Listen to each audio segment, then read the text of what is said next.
Welcome back to A Clock in the Journal, where timeless mysteries come alive.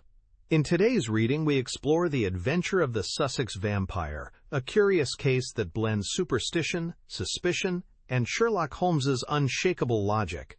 Join us as we uncover the truth behind a chilling tale that proves not everything monstrous is supernatural. Holmes had read carefully a note which the last post had brought him. Then, with the dry chuckle which was his nearest approach to a laugh, he tossed it over to me. "For a mixture of the modern and the medieval, of the practical and of the wildly fanciful, I think this is surely the limit," said he. "What do you make of it, Watson?" I read as follows: 46, Old Jewry, November 19th. Vampires. Sir, our client, Mr. Robert Ferguson, of Ferguson and Muirhead, tea brokers of Mincing Lane, has made some inquiry from us in a communication of even date concerning vampires. As our firm specializes entirely upon the assessment of machinery, the matter hardly comes within our purview, and we have therefore recommended Mr. Ferguson to call upon you and lay the matter before you. We have not forgotten your successful action in the case of Matilda Briggs. We are, sir, faithfully yours, Morrison, and Dodd, per E.J.C. Matilda Briggs was not the name of a young woman, Watson, said Holmes in a reminiscent voice. It was a ship which is associated with the giant rat of Sumatra, a story for which the world is not yet prepared. But what do we know about vampires? Does it come within our purview either? Anything is better than stagnation, but really we seem to have been switched on to a Grimm's fairy tale. Make a long arm, Watson, and see what V has to say. I leaned back and took down the great index volume to which he referred. Holmes balanced it on his knee, and his eyes moved slowly and lovingly over the record of old cases, mixed with the accumulated information of a lifetime. "Voyage of the Glorious Scott," he read. "That was a bad business. I have some recollection that you made a record of it, Watson, though I was unable to congratulate you upon the result. Victor Lynch, the forger. Venomous Lizard, or Gila. Remarkable case that. Vittoria, the circus belle. Vanderbilt and the Yeggman. Vipers. Vigor, the Hammersmith wonder. Hello, good old index, you can't beat it. Listen to this, Watson. Vampirism in Hungary. And again, vampires in Transylvania." He turned over the pages with eagerness, but after a short, intent perusal, he threw down the great book with a snarl of disappointment. "Rubbish, Watson, rubbish! What have we to do with walking corpses, who can only be held in their grave by stakes driven through their hearts? It's pure lunacy." "But surely," said I, "the vampire was not necessarily a dead man? A living person might have the habit. I have read, for example, of the old sucking the blood of the young in order to retain their youth." "You are right, Watson. It mentions the legend in one of these references. But are we to give serious attention to such things? This agency stands flat-footed upon the ground, and there it must remain. The world is big enough for us. No ghosts need apply. I fear that we cannot take Mr. Robert Ferguson very seriously. Possibly this note may be from him, and may throw some light upon what is worrying him." He took up a second letter which had lain unnoticed upon the table whilst he had been absorbed with the first. This he began to read with a smile of amusement upon his face, which gradually faded away into an expression of intense interest and concentration. When he had finished, he sat for some little time lost in thought with the letter dangling from his fingers. Finally, with a start, he aroused himself from his reverie. "Cheeseman's Lamberley. Where is Lamberley, Watson?" "It is in Sussex, south of Horsham." "Not very far, E.H.? And Cheeseman's?" "I know that country, Holmes. It is full of old houses which are named after the men who built them centuries ago. You get Audleys and Harveys and Carritons. The folk are forgotten, but their names live in their houses." "Precisely," said Holmes coldly. It was one of the peculiarities of his proud, self-contained nature that, though he docketed any fresh information very quickly and accurately in his brain, he seldom made any acknowledgment to the giver. "I rather fancy we shall know a good deal more about Cheeseman's, Lamberley, before we are through. The letter is, as I had hoped, from Robert Ferguson. By the way, he claims acquaintance with you." "With me? You had better read it." He handed the letter across. It was headed with the address quoted. "Dear Mr. Holmes," it said, "I have been recommended to you by my lawyers, but indeed the matter is so extraordinarily delicate that it is most difficult to discuss. It concerns a friend for whom I am acting. This gentleman married some 5 years ago a Peruvian lady, the daughter of a Peruvian merchant, whom he had met in connection with the importation of nitrates. The lady was very beautiful, but the fact of her foreign birth and of her alien religion always caused a separation of interests and of feelings between husband and wife, so that after a time his love may have cooled towards her, and he may have come to regard their union as a mistake. He felt there were sides of her character which he could never explore or understand. This was the more painful as she was as loving a wife as a man could have, to all appearance absolutely devoted. Now for the point which I will make more plain when we meet. Indeed, this note is merely to give you a general idea of the situation and to ascertain whether you would care to interest yourself in the matter." The lady began to show some curious traits quite alien to her ordinarily sweet and gentle disposition. The gentleman had been married twice, and he had one son by the first wife. This boy was now 15, a very charming and affectionate youth, though unhappily injured through an accident in childhood. Twice the wife was caught in the act of assaulting this poor lad in the most unprovoked way. Once she struck him with a stick and left a great weal on his arm. This was a small matter, however, compared with her conduct to her own child, a dear boy just under 1 year of age. On one occasion, about a month ago, this child had been left by its nurse for a few minutes. A loud cry from the baby, as of pain, called the nurse back. As she ran into the room, she saw her employer, the lady, leaning over the baby and apparently biting his neck.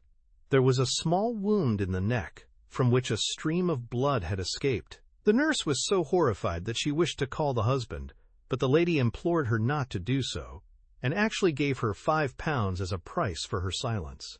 No explanation was ever given, and for the moment the matter was passed over. It left, however, a terrible impression upon the nurse's mind, and from that time she began to watch her mistress closely, and to keep a closer guard upon the baby, whom she tenderly loved. It seemed to her that even as she watched the mother, so the mother watched her, and that every time she was compelled to leave the baby alone, the mother was waiting to get at it. Day and night the nurse covered the child, and day and night the silent, watchful mother seemed to be lying in wait, as a wolf waits for a lamb. It must read most incredible to you, and yet I beg you to take it seriously, for a child's life and a man's sanity may depend upon it. At last there came one dreadful day when the facts could no longer be concealed from the husband. The nurse's nerve had given way. She could stand the strain no longer, and she made a clean breast of it all to the man. To him it seemed as wild a tale as it may now seem to you. He knew his wife to be a loving wife, and, save for the assaults upon her stepson, a loving mother. Why then should she wound her own dear little baby? He told the nurse that she was dreaming, that her suspicions were those of a lunatic, and that such libels upon her mistress were not to be tolerated. Whilst they were talking, a sudden cry of pain was heard. Nurse and master rushed together to the nursery. Imagine his feelings, Mr. Holmes, as he saw his wife rise from a kneeling position beside the cot and saw blood upon the child's exposed neck and upon the sheet. With a cry of horror, he turned his wife's face to the light and saw blood all round her lips.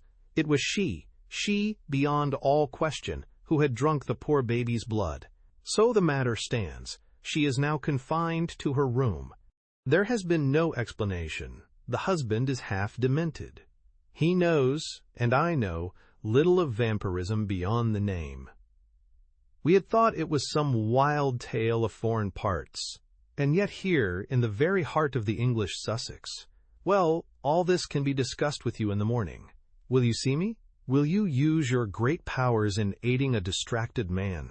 If so, kindly wire to Ferguson, Cheesemans, Lamberley, and I will be at your rooms by 10 o'clock. Yours faithfully, Robert Ferguson. P.S. I believe your friend Watson played rugby for Blackheath when I was 3/4 for Richmond. It is the only personal introduction which I can give. Of course I remember him, said I, as I laid down the letter. Big Bob Ferguson, the finest 3/4 Richmond ever had. He was always a good-natured chap. It's like him to be so concerned over a friend's case. Holmes looked at me thoughtfully and shook his head. I never get your limits, Watson, said he.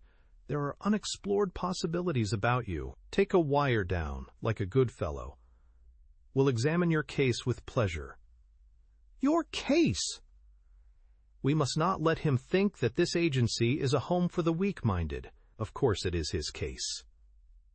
Send him that wire and let the matter rest till morning. Promptly at 10 o'clock next morning, Ferguson strode into our room.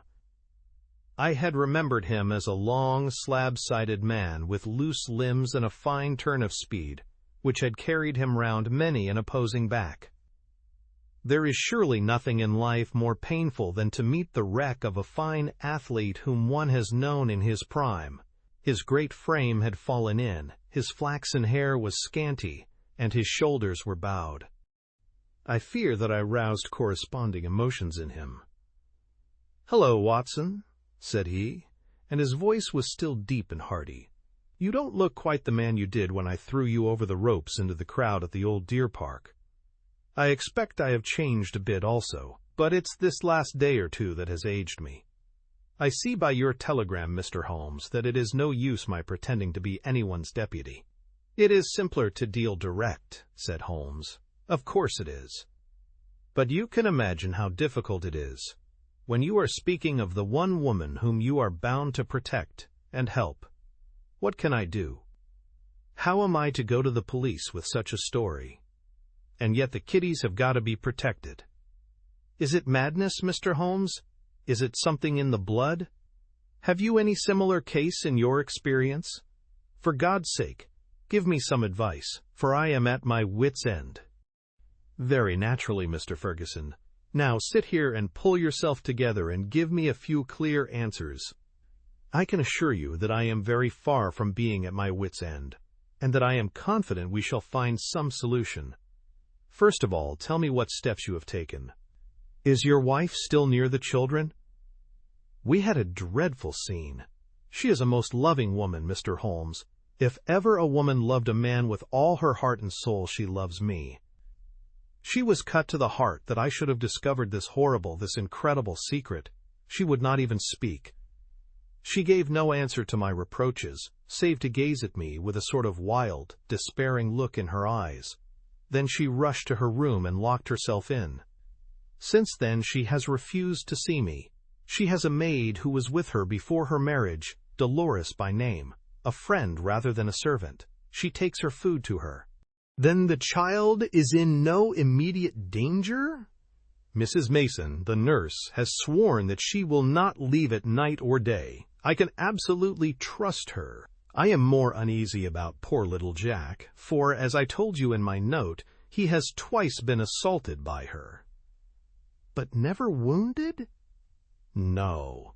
She struck him savagely. It is the more terrible as he is a poor little inoffensive cripple." Ferguson's gaunt features softened as he spoke of his boy. You would think that the dear lad's condition would soften anyone's heart.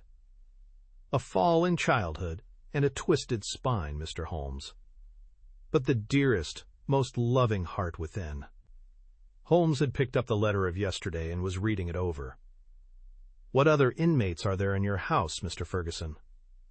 "2 servants who have not been long with us. 1 stable hand, Michael, who sleeps in the house. My wife, myself, my boy Jack, baby, Dolores, and Mrs. Mason. That is all." "I gather that you did not know your wife well at the time of your marriage?" "I had only known her a few weeks." "How long had this maid Dolores been with her?" "Some years." "Then your wife's character would really be better known by Dolores than by you?" "Yes, you may say so." Holmes made a note. "I fancy," said he, that I may be of more use at Lamberley than here. It is eminently a case for personal investigation. If the lady remains in her room, our presence could not annoy or inconvenience her. Of course, we would stay at the inn." Ferguson gave a gesture of relief. "It is what I hoped, Mr. Holmes. There is an excellent train at 2 from Victoria, if you could come." "Of course we could come. There is a lull at present. I can give you my undivided energies. Watson, of course, comes with us. But there are 1 or 2 points upon which I wish to be very sure before I start. This unhappy lady, as I understand it, has appeared to assault both the children, her own baby, and your little son?" "That is so." "But the assaults take different forms, do they not? She has beaten your son, once with a stick and once very savagely with her hands. Did she give no explanation why she struck him?" "None, save that she hated him. Again and again she said so."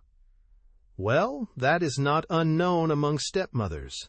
A posthumous jealousy, we will say. Is the lady jealous by nature?" "Yes, she is very jealous. Jealous with all the strength of her fiery tropical love. But the boy, he is 15, I understand, and probably very developed in mind, since his body has been circumscribed in action. Did he give you no explanation of these assaults?" "No. He declared there was no reason." "Were they good friends at other times?" "No. There was never any love between them." "Yet you say he is affectionate?" "Never in the world could there be so devoted a son. My life is his life. He is absorbed in what I say or do." Once again Holmes made a note. For some time he sat lost in thought. "No doubt you and the boy were great comrades before this second marriage. You were thrown very close together, were you not?" "Very much so." "And the boy, having so affectionate a nature, was devoted, no doubt, to the memory of his mother?" "Most devoted." "He would certainly seem to be a most interesting lad. There is one other point about these assaults. Were the strange attacks upon the baby and the assaults upon your son at the same period?" "In the first case it was so. It was as if some frenzy had seized her, and she had vented her rage upon both. In the second case it was only Jack who suffered. Mrs. Mason had no complaint to make about the baby." "That certainly complicates matters." "I don't quite follow you, Mr. Holmes." "Possibly not. One forms provisional theories and waits for time or fuller knowledge to explode them. A bad habit, Mr. Ferguson, but human nature is weak. I fear that your old friend here has given an exaggerated view of my scientific methods. However, I will only say at the present stage that your problem does not appear to me to be insoluble, and that you may expect to find us at Victoria at 2 o'clock. It was evening of a dull, foggy November day when, having left our bags at the Chequers, Lamberley, we drove through the Sussex clay of a long, winding lane, and finally reached the isolated and ancient farmhouse in which Ferguson dwelt. It was a large, straggling building, very old in the center, very new at the wings, with towering Tudor chimneys and a lichen-spotted, high-pitched roof of Horsham slabs. The doorsteps were worn into curves, and the ancient tiles which lined the porch were marked with the rebus of a cheese and a man, after the original builder. Within, the ceilings were corrugated with heavy oaken beams, and the uneven floors sagged into sharp curves. An odor of age and decay pervaded the whole crumbling building. There was one very large central room, into which Ferguson led us. Here, in a huge, old-fashioned fireplace with an iron screen behind it dated 1670, there blazed and spluttered a splendid log fire. The room, as I gazed round, was a most singular mixture of dates and of places. The half-paneled walls may well have belonged to the original yeoman farmer of the 17th century. They were ornamented, however, on the lower part by a line of well-chosen modern watercolors, while above, where yellow plaster took the place of oak, there was hung a fine collection of South American utensils and weapons, which had been brought, no doubt, by the Peruvian lady upstairs. Holmes rose with that quick curiosity which sprang from his eager mind, and examined them with some care. He returned with his eyes full of thought. "Hello!" he cried. "Hello!" A spaniel had lain in a basket in the corner. It came slowly forward towards its master, walking with difficulty. Its hind legs moved irregularly, and its tail was on the ground. It licked Ferguson's hand. "What is it, Mr. Holmes?" "The dog. What's the matter with it?" That's what puzzled the vet. A sort of paralysis. Spinal meningitis, he thought. But it is passing. He'll be all right soon. Won't you, Carlo? A shiver of assent passed through the drooping tail. The dog's mournful eyes passed from one of us to the other. He knew that we were discussing his case. Did it come on suddenly? In a single night. How long ago? It may have been 4 months ago. Very remarkable, very suggestive. What do you see in it, Mr. Holmes? A confirmation of what I had already thought. For God's sake, what do you think, Mr. Holmes? It may be a mere intellectual puzzle to you, but it is life and death to me. My wife, a would-be murderer, my child in constant danger. Don't play with me, Mr. Holmes. It is too terribly serious. The big rugby 3/4 was trembling all over. Holmes put his hand soothingly upon his arm. I fear that there is pain for you, Mr. Ferguson. Whatever the solution may be, said he, I would spare you all I can. I cannot say more for the instant, but before I leave this house I hope I may have something definite. Please God, you may. If you will excuse me, gentlemen, I will go up to my wife's room and see if there has been any change. He was away some minutes, during which Holmes resumed his examination of the curiosities upon the wall. When our host returned, it was clear from his downcast face that he had made no progress. He brought with him a tall, slim, brown-faced girl. The tea is ready, Dolores, said Ferguson. See that your mistress has everything she can wish. She vera ill, cried the girl, looking with indignant eyes at her master. She no ask for food. She vera ill. She need doctor. I frightened stay alone with her without doctor. Ferguson looked at me with a question in his eyes. I should be so glad if I could be of use. Would your mistress see Dr. Watson? I take him. I no ask leave. She needs doctor. Then I'll come with you at once. I followed the girl, who was quivering with strong emotion, up the staircase, and down an ancient corridor. At the end was an iron-clamped and massive door. It struck me as I looked at it that if Ferguson tried to force his way to his wife, he would find it no easy matter. The girl drew a key from her pocket, and the heavy oaken planks creaked upon their old hinges.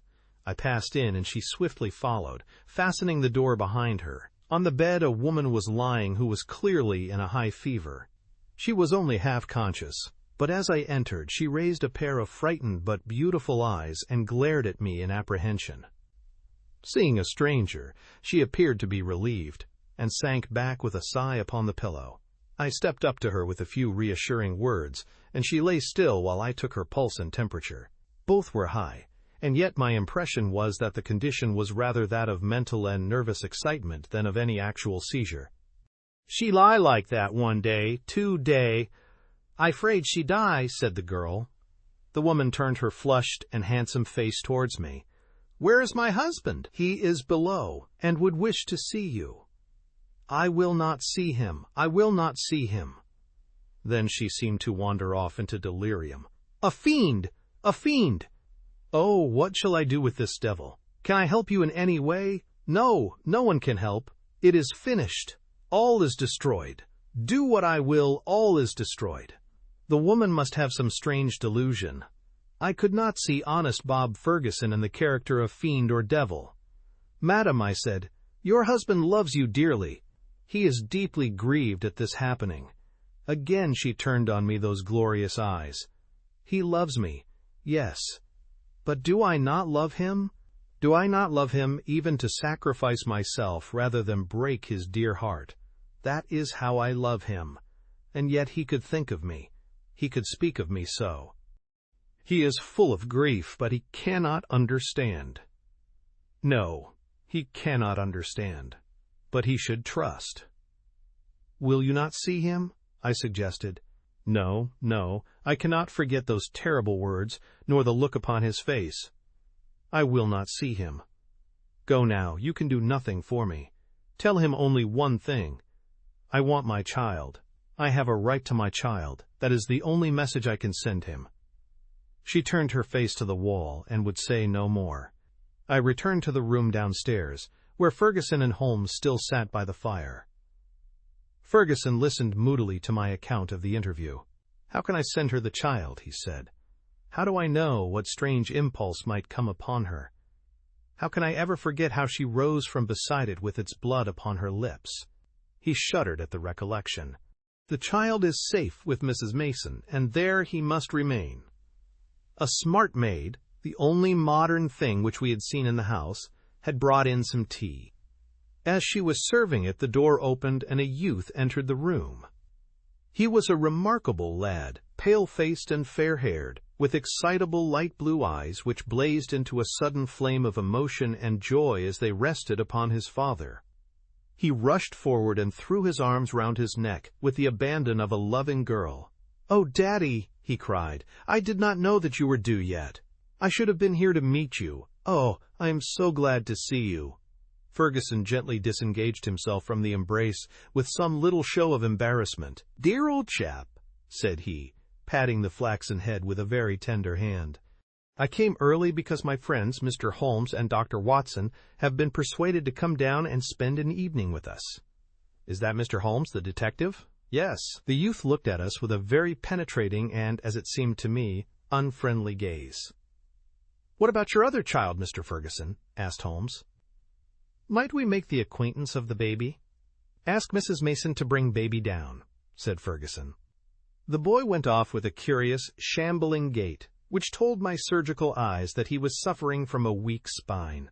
Presently he returned, and behind him came a tall, gaunt woman, bearing in her arms a very beautiful child, dark-eyed, golden-haired, a wonderful mixture of the Saxon and the Latin. Ferguson was evidently devoted to it, for he took it into his arms and fondled it most tenderly. "Fancy anyone having the heart to hurt him," he muttered, as he glanced down at the small, angry red pucker upon the cherub throat.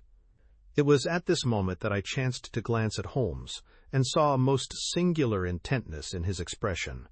His face was as set as if it had been carved out of old ivory, and his eyes, which had glanced for a moment at father and child, were now fixed with eager curiosity upon something at the other side of the room. Following his gaze, I could only guess that he was looking out through the window at the melancholy, dripping garden.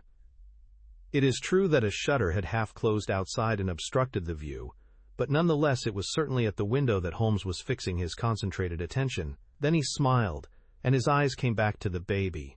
On its chubby neck there was this small puckered mark. Without speaking, Holmes examined it with care. Finally he shook one of the dimpled fists which waved in front of him. "Goodbye, little man. You have made a strange start in life. Nurse, I should wish to have a word with you in private." He took her aside and spoke earnestly for a few minutes. I only heard the last words, which were, "Your anxiety will soon, I hope, be set at rest." The woman, who seemed to be a sour, silent kind of creature, withdrew with the child. "What is Mrs. Mason like?" asked Holmes. "Not very prepossessing externally, as you can see, but a heart of gold, and devoted to the child." "Do you like her, Jack?" Holmes turned suddenly upon the boy. His expressive, mobile face shadowed over, and he shook his head. "Jackie has very strong likes and dislikes," said Ferguson, putting his arm round the boy. "Luckily, I am one of his likes." The boy cooed and nestled his head upon his father's breast. Ferguson gently disengaged him. "Run away, little Jackie," said he, and he watched his son with loving eyes until he disappeared. "Now, Mr. Holmes," he continued when the boy was gone, "I really feel that I have brought you on a fool's errand, for what can you possibly do save give me your sympathy? It must be an exceedingly delicate and complex affair from your point of view." "It is certainly delicate," said my friend with an amused smile, "but I have not been struck up to now with its complexity. It has been a case for intellectual deduction. But when this original intellectual deduction is confirmed point by quite a number of independent incidents, then the subjective becomes objective, and we can say confidently that we have reached our goal. I had, in fact, reached it before we left Baker Street, and the rest has merely been observation and confirmation. Ferguson put his big hand to his furrowed forehead. "For heaven's sake, Holmes," he said hoarsely, "if you can see the truth in this matter, do not keep me in suspense." "How do I stand? What shall I do? I care nothing as to how you have found your facts, so long as you have really got them. Certainly I owe you an explanation, and you shall have it. But you will permit me to handle the matter in my own way? Is the lady capable of seeing us, Watson?" "She is ill, but she is quite rational." "Very good. It is only in her presence that we can clear the matter up. Let us go up to her." "She will not see me," cried Ferguson. "Oh, yes, she will," said Holmes. He scribbled a few lines upon a sheet of paper. "You at least have the entree, Watson. Will you have the goodness to give the lady this note?" I assented again and handed the note to Dolores, who cautiously opened the door. A minute later I heard a cry from within, a cry in which joy and surprise seemed to be blended. Dolores looked out. "She will see them, she will listen," said she. At my summons, Ferguson and Holmes came up. As we entered the room, Ferguson took a step or two towards his wife, who had raised herself in the bed, but she held out her hand to repulse him. He sank into an armchair while Holmes seated himself beside him, after bowing to the lady, who looked at him with wide-eyed amazement. "I think we can dispense with Dolores," said Holmes. "Oh, very well, madam, if you would rather she stayed, I can see no objection. Now, Mr. Ferguson, I am a busy man with many calls, and my methods have to be short and direct. The swiftest surgery is the least painful. Let me first say what will ease your mind. Your wife is a very good, a very loving, and a very ill-used woman." Ferguson sat up with a cry of joy. "Prove that, Mr. Holmes, and I am your debtor forever." "I will do so, but in doing so I must wound you deeply in another direction. I care nothing so long as you clear my wife. Everything on earth is insignificant compared to that. Let me tell you, then, the train of reasoning which passed through my mind in Baker Street. The idea of a vampire was to me absurd. Such things do not happen in criminal practice in England, and yet your observation was precise. You had seen the lady rise from beside the child's cot with the blood upon her lips. I did. Did it not occur to you that a bleeding wound may be sucked for some other purpose than to draw the blood from it? Was there not a queen in English history who sucked such a wound to draw poison from it? Poison! A South American household. My instinct felt the presence of those weapons upon the wall before my eyes ever saw them. It might have been other poison, but that was what occurred to me. When I saw that little empty quiver beside the small bird bow, it was just what I expected to see. If the child were pricked with one of those arrows dipped in curare or some other devilish drug, it would mean death if the venom were not sucked out. And the dog! If one were to use such a poison, would one not try it first in order to see that it had not lost its power? I did not foresee the dog, but at least I understood him, and he fitted into my reconstruction. Now do you understand? Your wife feared such an attack. She saw it made, and saved the child's life, and yet she shrank from telling you all the truth, for she knew how you loved the boy, and feared lest it break your heart. Jackie! I watched him as you fondled the child just now.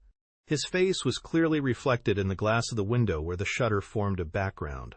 I saw such jealousy, such cruel hatred, as I have seldom seen in a human face. My Jackie! You have to face it, Mr. Ferguson.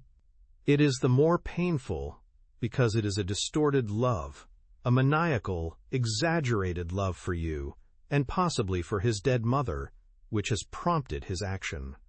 His very soul is consumed with hatred for this splendid child, whose health and beauty are a contrast to his own weakness.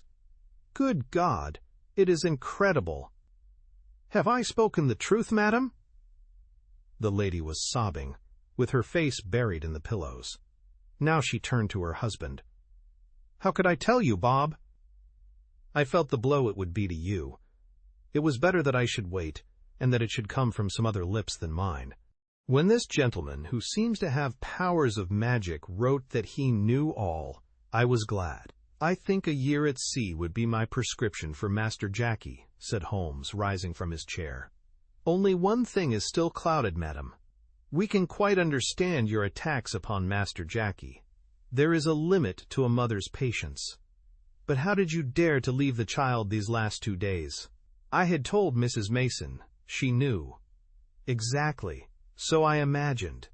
Ferguson was standing by the bed, choking, his hands outstretched and quivering.